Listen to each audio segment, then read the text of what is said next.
And I just want to welcome him onto my show, Sports Stories with Sasi. Welcome, Lee Tak. Thanks for having us on. Yeah. Appreciate it. Des Kokil is on. He says loud and clear. Thank you for joining us, Des. I presume you know Des as well. Yeah.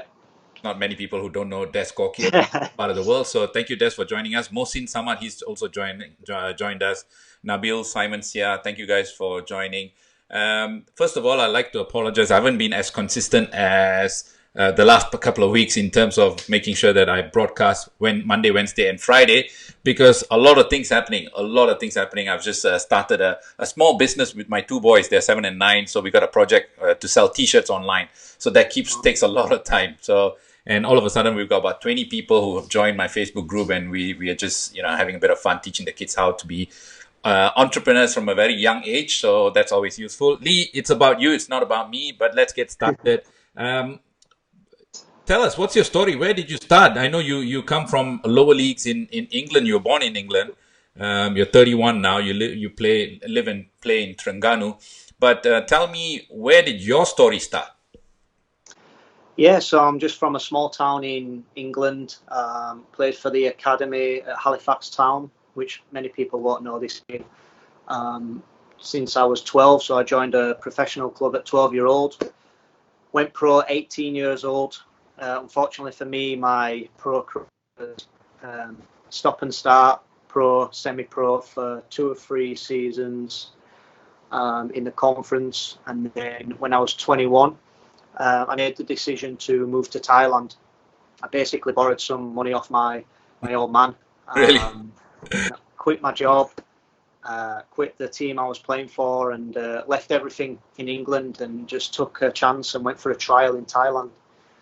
Didn't know anything about Thailand, just had a connection there. So yeah, it was quite scary, but it was a great opportunity to go back into pro football again. So I took it, and after 2 weeks I signed a pro contract in Thailand at 21 and never looked back. And from there I've played in Asia now for 10 years. Let's talk about that, because that was a big move, right? For a 21-year-old, to be fair, there's nothing much to lose. Not many people would have traveled halfway around the world, borrowed money from his old man as well, which is quite amazing. So you already had that risk-taking, I would say, character in you at a very young age, 21. Do you recall any other 21-year-old Englishmen, paying their own way through to come and come for a trial in this part of the world? Anyone that comes to mind? Well, yeah, I think back then when I was 21, which is 10 years ago now, there wasn't that many foreigners in Thailand. There was only 1 or 2. Michael Byrne was playing out there, and I got in touch with him because he was playing conference level as well. And I basically said to him, look, I want to play full-time football. It doesn't matter where it is in the world. I want to get back and just play football every single day. So he helped me, got me an opportunity to go on trial there. And yeah, when I got there, there wasn't the Brazilian players. There wasn't really many African players. There was me and him who were the only 2 white players in the country. So it was a good opportunity for me then, because I feel if I try to do that now, I'll probably find it hard, because there's so many foreigners now who want to go and play in Malaysia, want to play in Thailand, because they know it's a great opportunity to play in these countries. So yeah, I went 21. Didn't look back, and for me, I didn't really think it was a big risk. I just thought it was an opportunity. The worst case scenario, you can always come back home and do what you was doing week in, week out, go back into normal life. So it was scary, because I've never lived on my own. Mm-hmm. My mom did all my washing and my cooking, so I quickly had to adapt and become a man. And I came out of the bubble of just living in a small town in England, and learned a lot from different cultures, and also the football culture in different countries. Let's talk about you landing in Thailand, because 21-year-old, you get to Thailand. Not many 21-year-old would have made it out of Bangkok alive, but not just making it alive, but you really thrived. Your first stop was Nakhon Pathom, wasn't it? Yeah, that was my first stop. It wasn't one of the biggest clubs in Thailand, but it was a very good professional club. The facilities were good there. The management, the players were all had good attitudes, and it made me learn very fast because I was playing in England. I was with the crowd, going out on the weekends with my friends, not training too hard. And when I got away from all of that, I was put in my own environment where I had to choose myself what I'm going to do, surround myself with different people who I want to be surrounded by. And I just got my head down. I knew this was my opportunity. I was 21. If I went back to England, I'm not really going to get another good chance of playing pro football. So I just changed my life, made sure I worked hard every day, did extra training, learned a lot. And it's just progressed from there. I've just snowballed, and everything just got bigger and bigger for me in Asia. What was your initial reaction of Thai football? Obviously, you come from non-league in England. Even though it was second division, what was your mind? I mean, what was your initial reaction? When I first got there, I landed. I had a short time to sleep. We had a friendly game the next day, so I've travelled a long way. And I was watching the game, and it was 4 o'clock kickoff back then. There was no 9 o'clock or 8 p.m. kickoffs. It was all 4 o'clock. So I was watching the game, and I was confident. I thought, I can play this level. I know I can play this level. Because in England, maybe in the conference, it's not as technical, but it's very physical, and you have to be mentally strong, to win every battle. So I knew I had a good chance. And then I came on for the last 20 minutes. And then basically there was a ball. I was playing on the wing, 50-yard sprint, sprint to the ball, had a shot, just missed the target, and then it just hit me, bang. Couldn't breathe. Everything, because you used to playing in the cold, you come here, and I was like, couldn't get my breath back. I thought I was fit, and I just didn't know what was going on. But luckily for me, I got through the game. I did okay, and after a week or so, I managed to sign a contract. But just reflecting on what you said, the technical ability of the players is really, really good, I think, in Asia. It's just the mentality is really strong in England. You have to be strong. You win every battle. You have to run for every ball.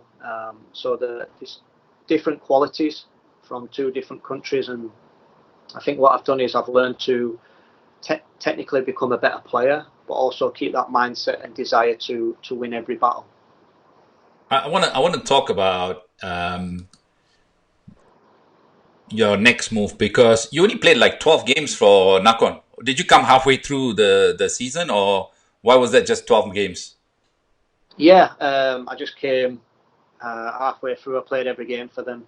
I did well, and then I had an opportunity to go to Customs. And then I moved clubs, signed there at Customs the next season. And that's where things started changing for me, really, because it wasn't a big club again, Customs, but I just knew that I had to get my head down, and I started training every morning, improving my shooting, because I wanted to score more goals and make an impact. And then from there I went to Bangkok FC, where all the hard work paid off, and I started becoming the top goal scorer in the league. And that's where I really pushed on from Bangkok FC. More people joining us. I would say, like to say Sam Blakely, David Lim, Kamaruddin, Puvanesh, Darshini as well, Andrea Darmani, and Mark Bosnich just joined us as well. Thank you for joining us, Mark, and Achid Basri. So a lot of people jumping on and joining us. Thank you. Lee, I want to talk about Bangkok United. At that time, 2011 was Bangkok United. Were they already a powerhouse then in the Thai league? It was Bangkok FC, so there's a few Bangkoks in Thailand. There was an up and coming team, so they was investing a lot of money. They was signing a lot of big names from Thailand.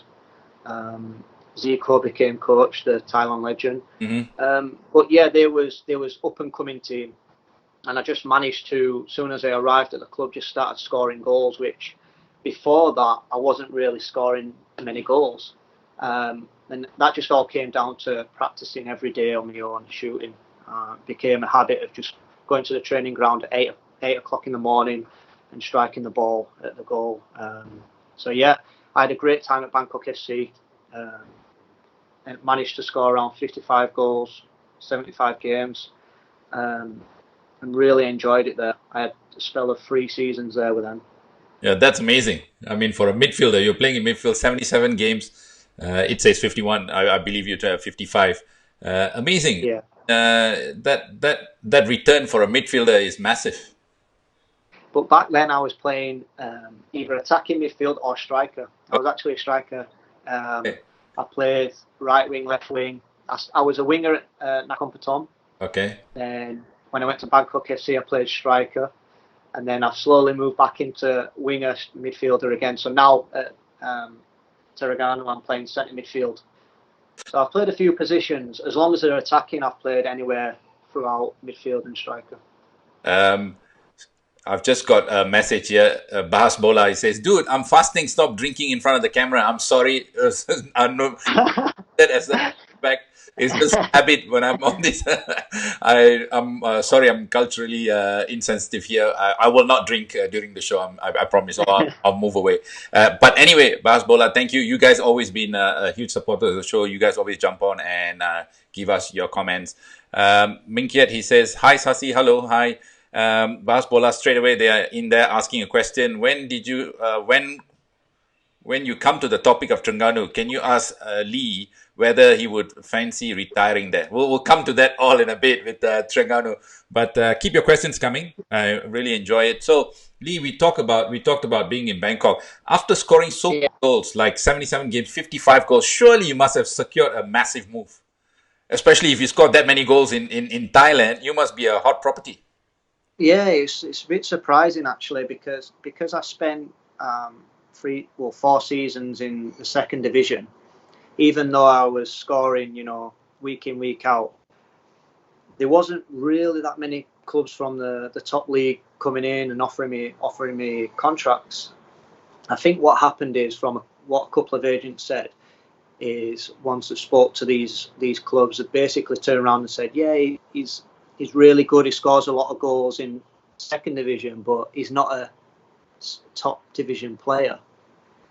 And because I stayed in that division for too long, they didn't see me as a Premier League player. So it kind of worked against me in a way, staying in the second division for too long. But I did manage to sign for Air Force, who just got promoted. So there was a team who I played against many times, and they managed to buy me from Bangkok FC. I had a short spell with them, and it wasn't really a good time there, to be honest. I felt the style of training and the style of play was too physical and too. It wasn't really focused on football. It was focused on training hard, running, becoming strong, and pumping the ball. So for me, it wasn't a good time there, and I decided after three months there, spoke to the management and said, look, I need to move. My style of play doesn't suit yours, and I basically went on loan to another team called Nakhon Ratchasima. Yep. I want to pick up a point here, because one of the interviews with the Crown Prince of Johor, and he always talks about, of course, the Malaysian Super League. He picked you out as one player that just you do your job and get on with it and don't get involved in anything else. But for him to pick you out, it must be a huge, I would say, compliment for you, isn't it? Massive, yeah. I was surprised. I was like, wow, that's amazing. You can see that I'm working hard, and he understands football, and I really appreciate him coming out and saying that. It just gives me more of a motivation, a big positive feeling to keep pushing on, because people like him are seeing what I'm doing and shouting out nice compliments like that, and is, what can I say, it's just an honour. So yeah, for me it was massive when he said that. I was so motivated. Did the call come from JDT then? Did Alistair call you? No call. No calls. Were you looking at the phone intently, waiting for the call to? A few of the players are joking, saying, "Oh, are you going JDT?" But no, I just think he understands the Malaysian League. He understands the players, and he can see that I'm working hard. And that's a massive boost for me. Let's talk about the next move then. You went on loan to Nakhon Ratchasima and then you signed for them eventually. Yeah, the part of the deal was if I was on a 6-month loan, and if we got promotion to the top league, they had to sign me on a long-term contract. So we managed to become champions of the second division, and then I signed for them on a 2-year contract, which I thought was a brilliant club. We had a Japanese coach, and the city was really nice, and the style of football is what I wanted. Get it down, tiki-taka, play good football. So yeah, I had a really good spell there, and the fan base were massive. 35,000, 36,000 against Buriram. So we got the record for the most crowd in one game in Thailand, which were great atmosphere. You're an English footballer. You learn your football in England. It's quite amazing when you say tiki-taka, because tiki-taka and English football not really connected. But you play that kind of football. That's what you like. Where did you pick that up? Was it in Thailand that you realized that you need to be a bit more technical in that sense? And you know that in Asia you have to be technical to survive. Yeah, I think so. I think it's probably helped my career coming and playing in Asia, because physically, mentally, I've always had good qualities to play good football. But when playing in the conference, they don't focus on tiki-taka, they don't focus on technical ability and things like that. So coming to Asia, I had that opportunity to focus on myself, train individually, and improve them qualities. So when I first went to Nakhon Pathom, I wasn't the player I am today. I wasn't nowhere near as good as what I am today. So I've worked on it. I've worked on my craft every year. I've always wanted to improve, and that's something I've improved. So now I'm on set pieces. I'm seen as a playmaker, which when I first went to Nakhon Pathom, I wasn't that player. So it's something I've improved over the years, and I think it's hard work's just paid off for me. Let's talk about coaching, because you played in non-league. Obviously, the coaching was a little bit different. When you came to Asia, because you're still a young man, so you're still learning your trade. Any coach that made a huge impact in your career early on? There was I think when I was at Bangkok FC, we had Reuter, who's a Brazilian coach. He gave me that confidence to go out there and play free. Also, we had a Korean coach who he implemented the tiki-taka, and also Zico, the legend of Thailand. These 3 coaches helped me a lot to improve. Just the style of play, and also styles of training on my own. I always went and asked what I should be doing, how could I improve. So yeah, they helped a lot. And the Japanese coach made me more disciplined when I played with him at Korat. Yeah, Craig Moraes just joined us. He said, both of you finally got this sorted. Took your time. yeah, he sent me. Craig, if you're listening, because Lee is a star midfielder, so it takes a while for me to lock down talent. So no, my bad. Anyway, I want to speak about Zico, because a lot of people watching the show now, they probably will know Zico quite well. He played in Singapore, very successful. I played against him a few times against Thailand. What a player! What was he like as a coach? Because there's a lot of mixed, I suppose, reaction to his coaching. It really depends on which side of the fence you sit on. But you were his player. What do you make of him as a coach? Was he as good as what he was as a player, or even better? I think what he did well is, as soon as he arrived at the club, he had the respect from all the Thai players. So automatically, everyone was listening. Everyone wanted to work hard for him. So he brings that presence already to lift the team up, just from because he's a legend. And then he brought in the discipline, as in everyone has to wear the same socks. Everyone has to come on the training field at the same time. He brings that humbleness to everyone. And then just the way he spoke to players individually, I just thought he knows how to manage players. So I think he did that very well. and he had a good team around him as well, as in the fitness coach, the physio. So as a squad, as a staff, they was really good. Do you speak Thai by any chance? You were there quite a long time. Yeah, I can speak quite a bit of Thai. Yeah, As in, not fully, but are you fluent? not fluent. But I know a few. I know I could speak Thai. I could speak a fluent conversation. Yeah. Okay, go on. Introduce yourself in Thai.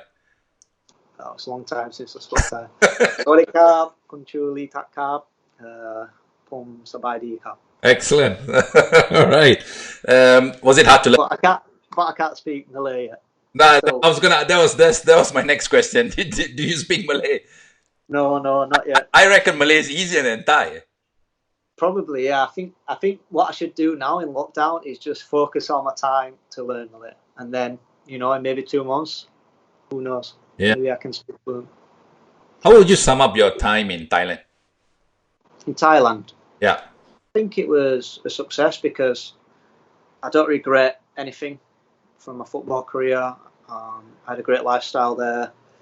I learned a lot about myself and how to become a better person, and it's pushed my career to now playing in Malaysia. And I think I'm a better player now than I was when I first left England. So yeah, I'm very happy with how everything went. Did you ever think of going back to England to play? Any offers that came from England? Did you even think of going back that way? I've never had any offers to go play above conference. So to go back and play league football would be, I would love to play league football, possibly League One right now. I've asked a couple of agents in the past if they could get me a trial, to play League One or League Two, but I think it's very difficult. I don't think it's easy to get trials like it is in Asia. You could ring up clubs, you can ring up players, and possibly get a trial. Agents can do that for you. In England, it's very difficult because there's so many players who want to play for clubs, and managers don't want to give individuals time of day to train with the first team or reserves unless they've done a background check on them, or they've seen them so many times, or scouts have told them this, that, and the other. So it's very high level to get an opportunity in England now. It's very difficult. They don't want another Ali Dia case at Southampton, is it? Yeah, it's not easy. Yeah, but I think now though, I think obviously I'm 31. I've built up a career in Asia. I think it'd be stupid for me now to try go and play league football back home. So I would have to start from the bottom and try work my way up. So I've built my career up in Asia, and this is where I want to finish it. Do you think you're good enough to play league football in England? Definitely, yeah. I think I could play League One, no problem. Yeah? Where's that confidence coming from? Just from myself and my ability. I think a few years ago I'd probably been umming and ahhing, but I just feel confident on the ball. I know physically I can play at that level. I've watched a few games when I've been back home as well, and obviously I'm observing, thinking, would I be able to play this level? And you don't know until you're in that situation. Yep. But I'm pretty sure I would do quite well there. Let's talk about your time in Bangladesh. Yeah. I think I happened to be there. I was in 2016. I was sent. I don't know if I was doing a project there. I was sent by AFC as a consultant there to do some work with them. And there was an English coach there, if I'm not wrong, for the national team. I think he came after me. There's been a couple of English coaches there. Yeah, so during that time, and I was talking about the league, and someone said that there was an English guy playing in the league in Bangladesh. I couldn't believe. Yeah. So tell us, how did you get that opportunity, or how did that come about? Because you're playing in Thailand, you're playing good level, and the last thing you want to do is, with no disrespect to Bangladeshi football, to end up there. Yeah, you know what football's like. Everything can change within an instant. And I was playing at Nakhon Ratchasima. I've been playing there for a year and a half. I was doing really well, probably my best season there, football-wise. And then another team came in for me, Army United, offering me more money. Literally, second to last game of the season, broke my foot. So I was out for 3 months, which wasn't really a big problem because I still had another year left on my contract.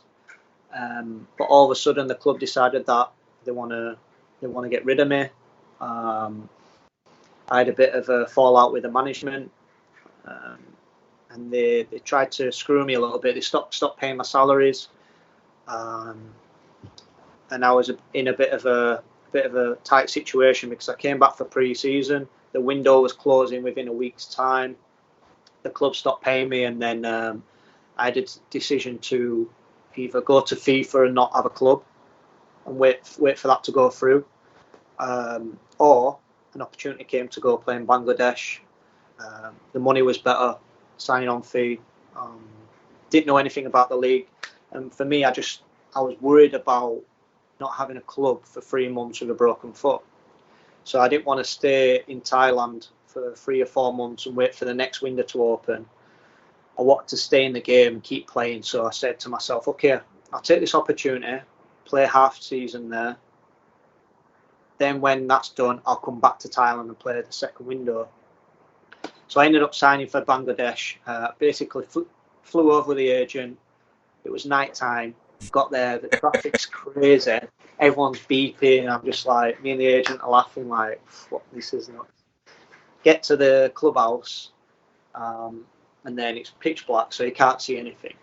And the guy's explaining it's like, right, this is where all the players stay. You can just see a few lights, like the clubhouse. This is where all the players stay. That looks decent. This is where we train.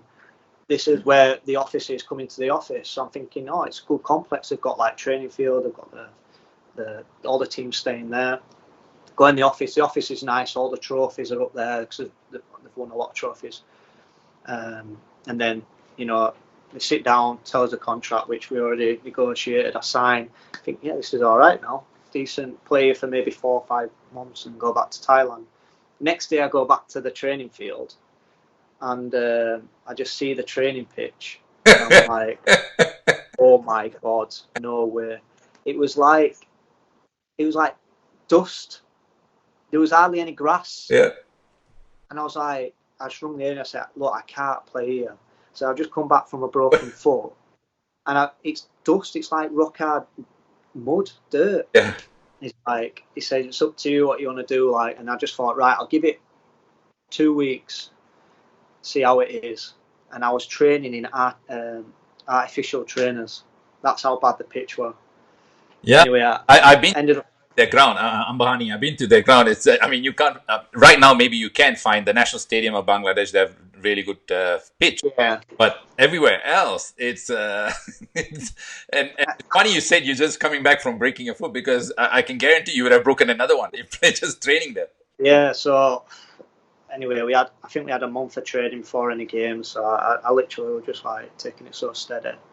And in my mind then I would just get through a couple of months. If it's bad, just go, leave and then come back to Thailand in a few months. But I managed to play the first tournament and just basically mind over matter, just focused on keeping myself fit, keeping myself prepared to go back to Thailand. And I started enjoying it actually. We got a foreign coach come in, George, and he changed the pitch. He changed the mindset of the team, so more professional. And then I just stuck it out really, and it actually helped me develop mentally because it was tough lifestyle. So I just focused on football.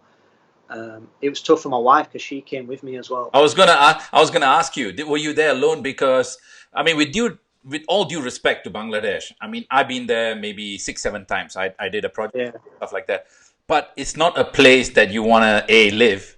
It's not a place where you want to be having your family there. So I have huge respect for you to play there, right? Secondly, bring your wife there, because it must have been quite hard for her from a lifestyle perspective, right? Well, the last team we were playing, Nakhon Ratchasima, we had a beautiful house with 3 bedroom, brand new house with a swimming pool outside. We had a car, I had a motorbike. The city was fantastic. The stadium was 40,000 with a pitch pristine. So I've gone from that to basically totally opposite. And when I went a week before my wife came, went back, brought my wife, and as soon as she landed and we were in the car, see her face just drop. And then as soon as we got in the apartment, she was just crying, and I was like, oh my God, what have I done? I felt so bad. And then we stuck it out. I signed a contract, so I had to honour that contract. It was tough at times. I did really hate it at times, but also there were a lot of really good moments within that. Just sticking it out, getting through it, I felt made me better in a lot of ways. Brought us closer together, me and my wife, and I ain't regretted going there, even though a lot of people said I'm crazy for going and signing there. Maybe a bit naive at the time, but it worked out all right because I came to Malaysia after. Yeah, because part of the work that I was doing is player welfare. I was going to part of what I did with AFC was to go there and help players with their second careers. That's what AFC got Right. there for. Yeah. And a lot of the players came there. Some of them didn't have contracts. They didn't have insurance. They were not paid for months. So, what was supposed to be something that positive to kind of change their mindset, then became a complaining session at the Bangladesh Federation, right? And Well, I was quite lucky there. yeah, I was quite lucky because with there's a lot of African players there, right? yeah, A lot of African players there, and they don't get paid. They get treated very, very badly. And it was really, really strange for me to see a football environment like that in this day and age. And I'm not surprised because of the way things are over there. Let's take the opportunity also to say hi, Robert, Joseph, he's there, Justin, Madhavan, thank you guys, always watching this. What was your takeaway? Like, you went to Negri Sembilan after that in 2017, right? yeah. Could you, I mean, if I were you, I can't wait for the day to get out of Bangladesh. Could that day have come earlier, and how did Negri Sembilan come about? Well, I had an opportunity to go a few months before that to go back and play in Thailand. Okay. We just won the FA Cup because they play two cups, so they play the League Cup, then when that finishes they play the FA Cup, and then after that they'll play the league. So yeah, we just won the FA Cup, mid-season, and my contract basically ran till the season ended.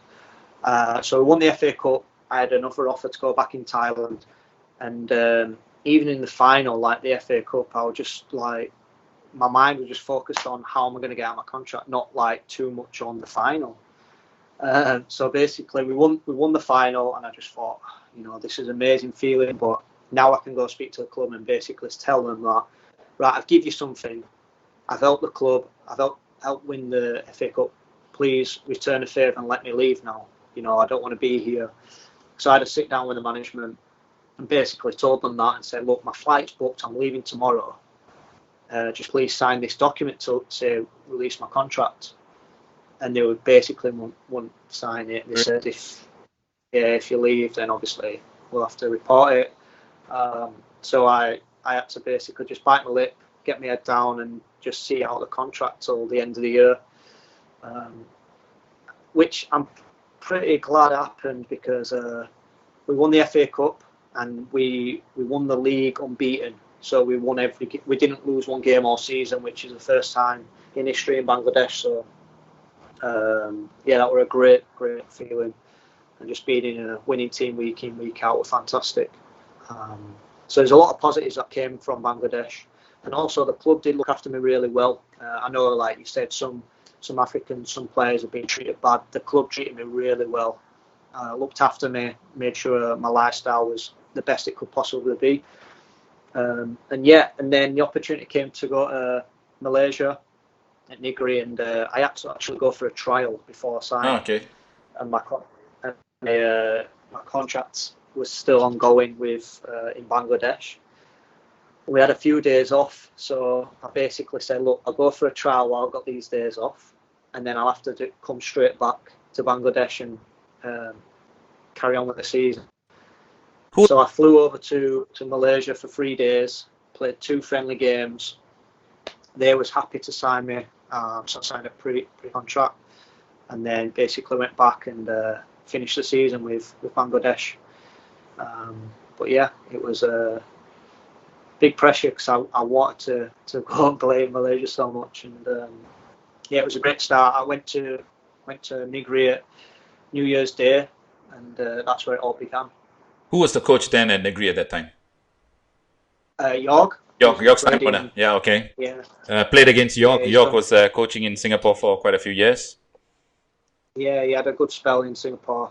Yeah, and we've got a few more people joining us. Harish Harun from JDT, he's watching the show as well.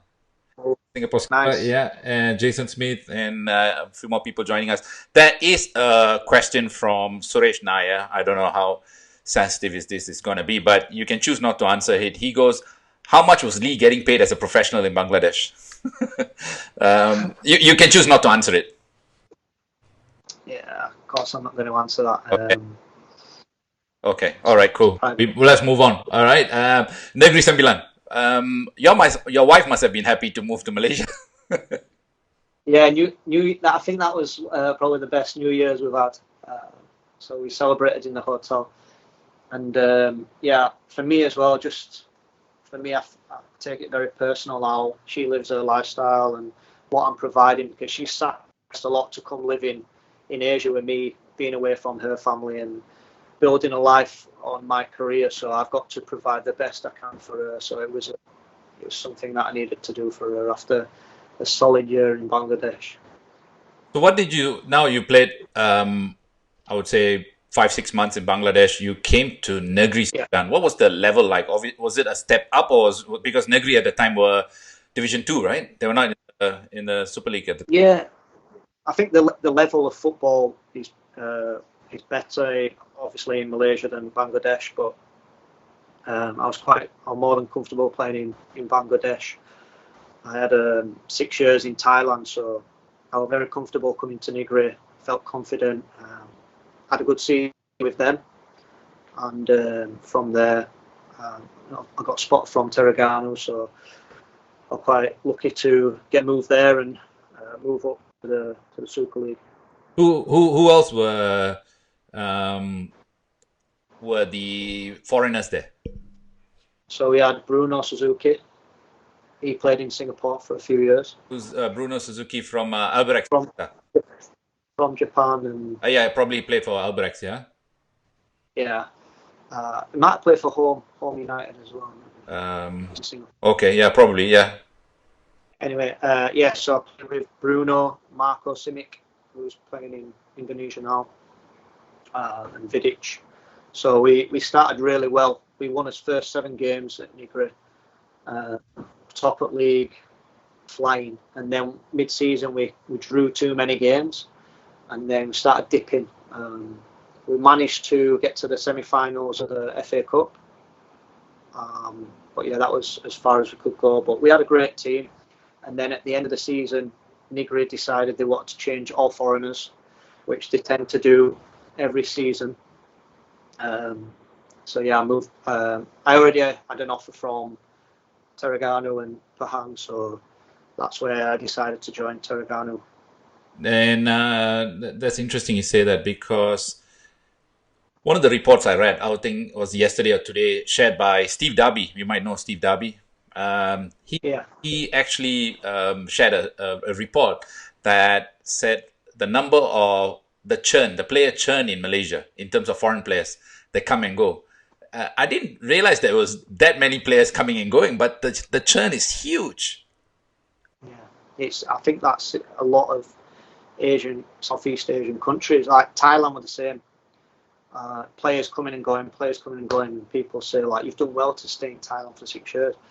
I think there's a lot of good players come, and it's not just about ability. It's how you fit in with the team, the character you are, and also you've got to have a bit of luck. If you get an injury, then as a foreigner, you can be. Don't matter how good you're playing, you can be out of the team. You can be top goal scorer, but if you get an injury, a long-term injury, 3 months, then the clubs are not going to keep you, because it's important to keep all foreigners available. But yeah, I think you've got to make an impact when you're a foreigner, week in, week out. So I think that's something I've always kept in mind. It's always kept me on my toes that to play long term in Malaysia, you've got to be on the ball week in, week out. let's talk about, you mentioned earlier that you had an option to go to Pahang or Terengganu. Yeah. Many would have imagined Pahang, but why did you choose Terengganu? Is it because of the beach? Well, Pahang have beach as well, but no, I was obviously massively interested in going to Pahang. We played them in the semi-final FA Cup. But yeah, I just felt that Terengganu, they wanted me more. They came and they was making more of an effort. And so when I made the decision, I was thinking, have I made the right decision? You know, Pahang's such a big club, such a great club, but I'm happy I signed for Terengganu because things have worked out quite well.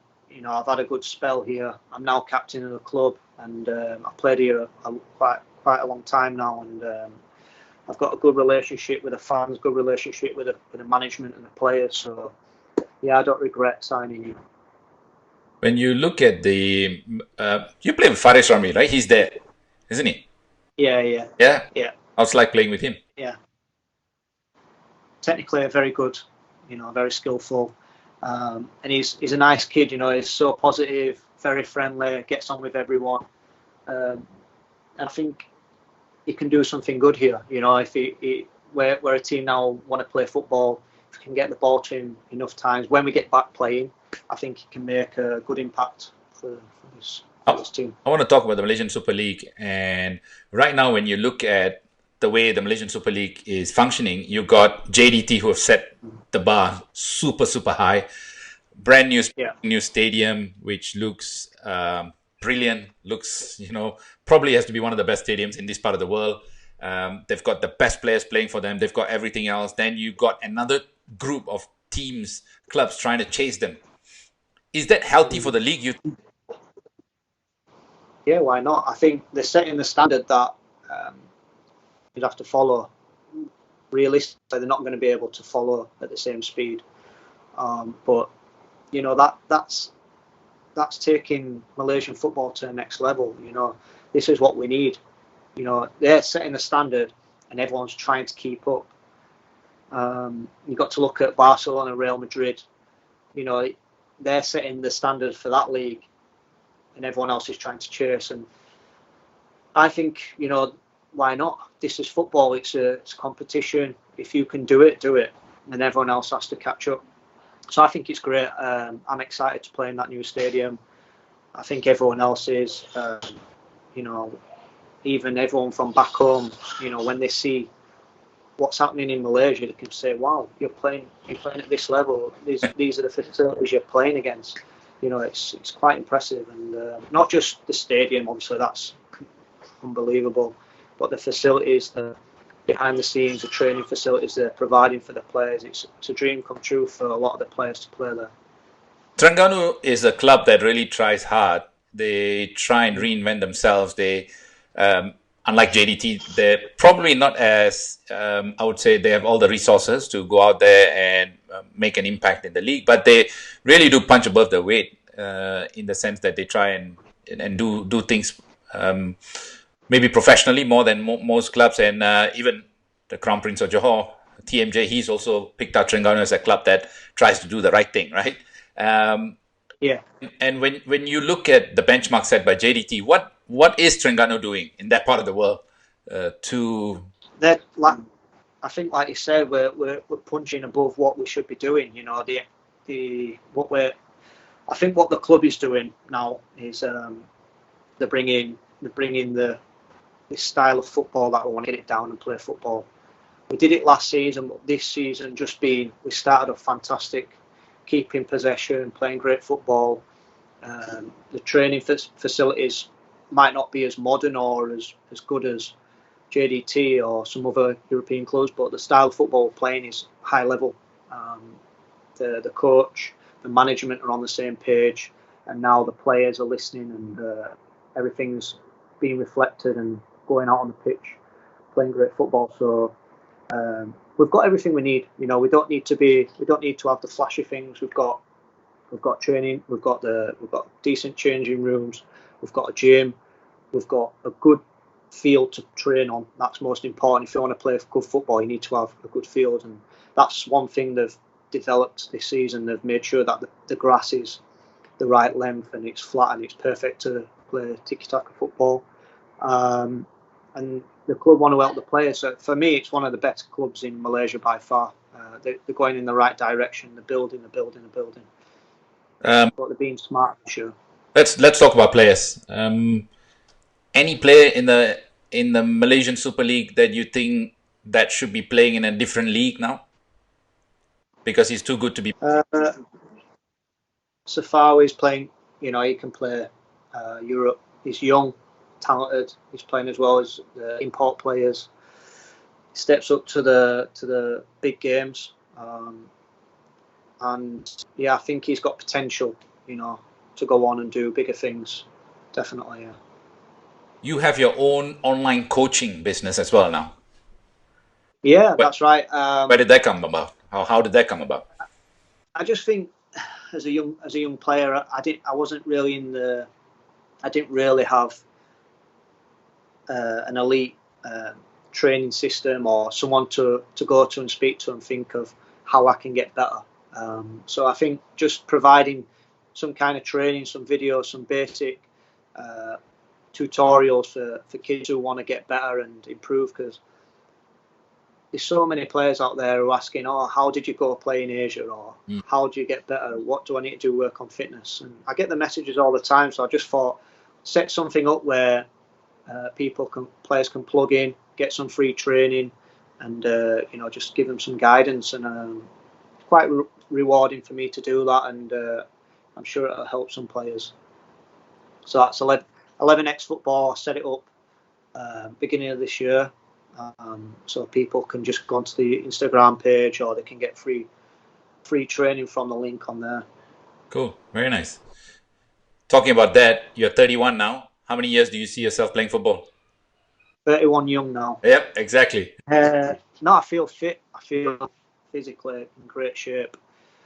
I don't think anytime soon I'll be retiring. Just like this pre-season, we've done the bleep test and I came first in that. The players are always saying how fit and how crazy I am because how much I train, and we monitor how far the distance we're running and stuff like that. And I'm not slowing down. If anything, I'm getting better and better. So I think it's one of them. If you look after your body, I've just kept improving my diet, my recovery. I think recovery is massive once you get to this age. You know, the style of recovery you do. And I don't see any time soon I'll retire. Any plans for after football? Do you fancy yourself being a coach, manager? Yeah, a lot of people said that to me. Like, they think I could go into coaching. I enjoy training with players and showing them different styles of football. So yeah, I think I could go into coaching. I have to do my badges, which takes time. But yeah, I think for now, I'm just focusing on playing. I think if I start thinking of what I'm going to do after football and changing two minds on, I'll do this to prepare for when I retire, I'll start slowing down on focusing on what's really important, and that's football. So for now, I'm just all zoned in on just playing football, and when I do retire, that's when I'll start thinking about anything else, because I don't want to slow down. I want to keep going. Higher and higher. Because I walk that path, let me share something with you. Make sure that you prepare well. That's all I can say. Yeah. The thing. I've seen too many players say exactly the same thing. That we'll plan when the time comes. We'll cross the bridge when the time comes. Because then, take it from someone who's walked that path, it becomes a little bit too late. I was extremely lucky for the life I had after football. It was hard, but I speak to maybe 50, 60 a month, ex-pros, current pros. But that's part of my business. I do mentorship for athletes who are looking for the transition, and a lot of the times they make mistake that failing to plan for what's next. At the same time, you're spot on that you need to focus on what you're doing. Absolutely, I buy into that, but take 10% of your time to make sure that you're planting the seed for tomorrow. Yeah, I agree. The only thing what I'm saying is since I was 21, one thing I've done is made sure I've invested my money. So financially, I'm set. Like, I've invested in property back in England. So when I do retire, that is my cash flow income. Okay. But in respect of what I'm going to do after football, that's not really something I've focused on, because I believe if you divert away from what's important and what you're focusing on, you're going to be in two minds. So for me, financially, I'm sorted, I'm set. But career-wise, there's only one goal for me, and that's just keep playing football as long as I can. Fair enough. I think looks like you got that covered. I've got a question for Des Kokil. He said, Nafuzi Zain or Irfan Bhakti? They're both very different coaches, and I like them in different ways. So I won't pick one. They're very different, and I think. Are you sure you're English? Because you sound very Swiss, very diplomatic. Nah, honestly, I respect these coaches so much, and I won't pick one over the other. Any regrets in football so far? No regrets. Because if you regret something, you have to change something that could take you on a different path. And no, I think I just give everything I've ever had. So yeah, I don't have any regrets. Des Kokil just said boo to that answer. Which, this one? Yeah. Or the one before? The one before. He said boo. Obviously, obviously was his question, so he gone boo. I tried, but couldn't. Anyway, now that we are all experiencing this lockdown, it's not easy. Yeah. Especially for a footballer, you need to be out there playing and stuff like that. How do you manage your mental state? Because a lot of people, one of the reasons why I started this show is to entertain people, right? Because you're at home, you're locked down, you want that 1 hour escape, listening to people, especially guys like you that, you describe how you had to put up with it in places like Bangladesh. You had to do the yards, you had to do the time so that you earn your stripes to do other things as well. And right now, a lot of people are finding it really hard, and mental health and issues becoming a major talking point. People are losing it.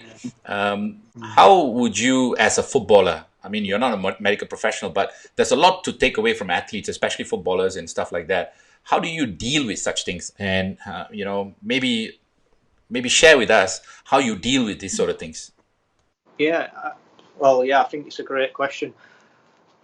I actually, the first couple of weeks, a few days were okay, and then I started getting anxiety, feeling depressed at home, because I wasn't really doing anything with myself. I've gone from focusing on training, how to eat, how to recover, to basically just staying at home and just being inside, four walls. So I started getting really down, and I had to do something because I was getting in a bad way like many other people. So I just thought I had to start exercising more, and that's how I've dealt with it.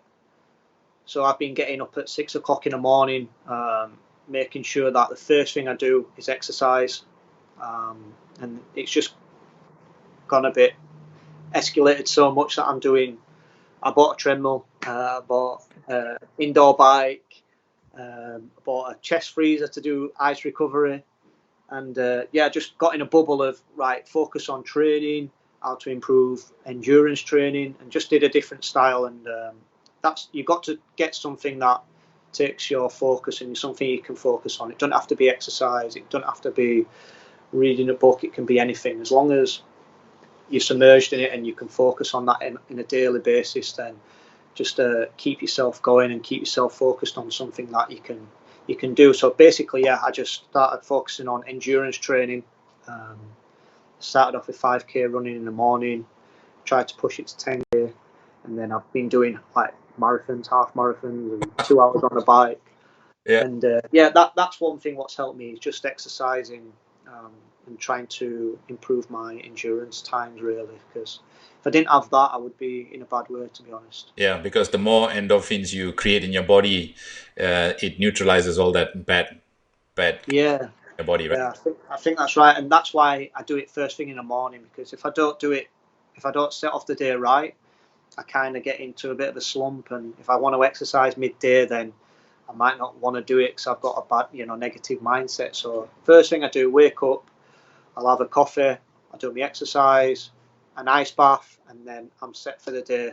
Really, then that's how I deal with my depression or anxiety through this lockdown. All right. So final question before I let you go. When we get back to football in the Malaysian Super League, it's good news, right? And if you look at England, they're going to be coming back on the 1st. Germany. Yeah. So just before we started, we said, we discussed that briefly, and you did say that the earliest the football can come back in Malaysia is in September. So the rumours I've heard, I heard that August got denied to start the league. So it's looking like the start of September. It's a long time away, right? So, yeah. Especially in football. Yeah, a long time. And like you said, England are starting, in a few weeks? Yeah. And in England now, like, people are dying maybe 700 a day, compared to Malaysia, which is around only 100 maybe in total. I'm not sure. I don't know the numbers. Facts, but yeah, it's a big difference. So I'm hoping everything goes well and we can get back sooner than that. But one thing I hope is the league doesn't get cancelled. I hope that we can prepare for a league for the fans and for us as players, because it'd be devastating if we don't have football this year. And where do you think you'll finish up this season? We could finish at the top, we could finish at the bottom.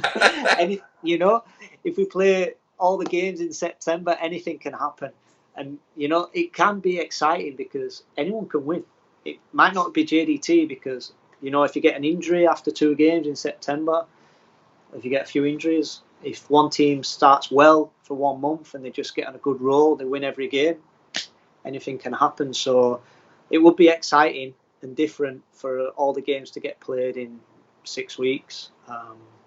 So I think it gives everyone a good chance and a good shot to do something incredible and different to a full year.